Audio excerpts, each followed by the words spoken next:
Et salut les matheux! Dans cette vidéo, nous allons effectuer des calculs contenant des parenthèses. Pour rappel, redonnons les priorités d'opérations vues dans la vidéo du lien s'affichant en haut de l'écran.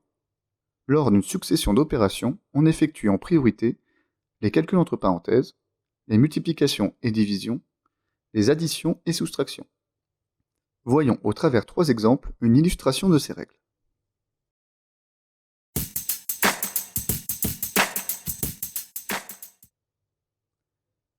Calculons ensemble cette expression.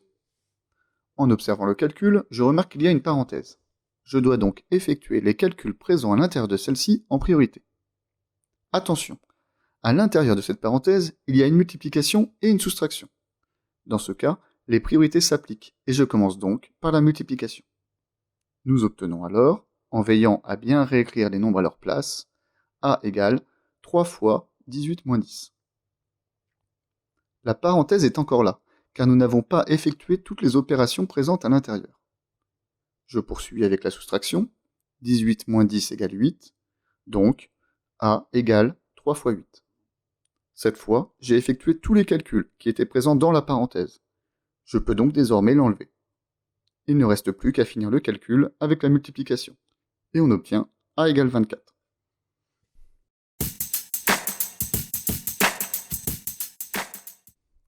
Regardons maintenant le calcul suivant. Je constate qu'il y a cette fois 2 parenthèses. Je dois donc commencer par effectuer les calculs présents à l'intérieur. Tu te rappelles l'astuce de la vidéo précédente? Comme les parenthèses sont séparées par des opérations moins prioritaires, je vais les effectuer en même temps pour gagner du temps. Si tu n'es pas sûr de toi, n'hésite cependant pas à les faire dans l'ordre. Je commence donc par effectuer 4 fois 2 et 7 moins 6. Et je recopie en gardant bien l'ordre des nombres. B égale 40 divisé par 2 plus 8 moins 4 fois 1. Je poursuis avec 2 plus 8, mais aussi avec 4 fois 1, car ces deux opérations sont séparées par une soustraction qui est moins prioritaire. On obtient donc B égale 40 divisé par 10 moins 4. Je finis ce calcul avec la division puis la soustraction, et j'obtiens finalement B égale 0.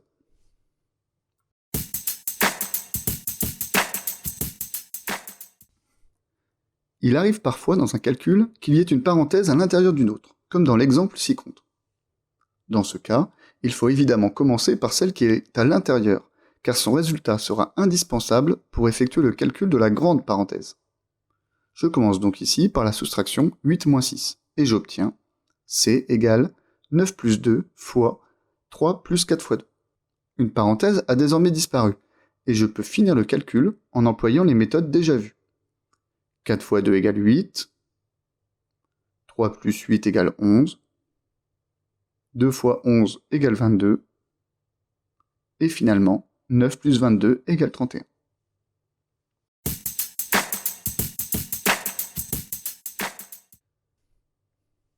Pour finir, voyons comment effectuer un calcul présenté sous forme d'un quotient avec l'exemple suivant.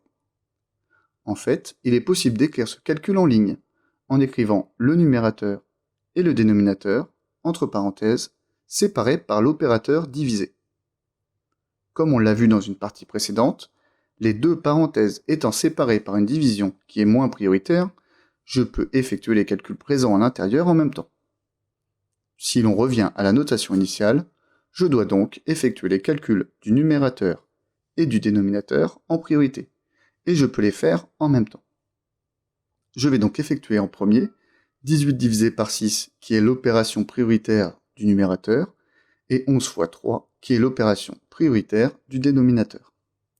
J'obtiens alors D égale 3 plus 5 sur 35 moins 33. Je poursuis. D égale 8 divisé par 2, qui est donc égal à 4.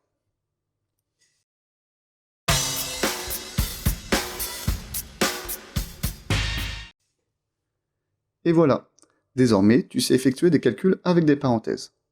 Pour t'entraîner, je te propose d'effectuer les calculs suivants. Écris-les sur une feuille, puis mets la vidéo sur pause le temps de les faire. On se retrouve juste après pour la correction.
Et voilà, cette vidéo est terminée. Merci beaucoup de l'avoir suivi.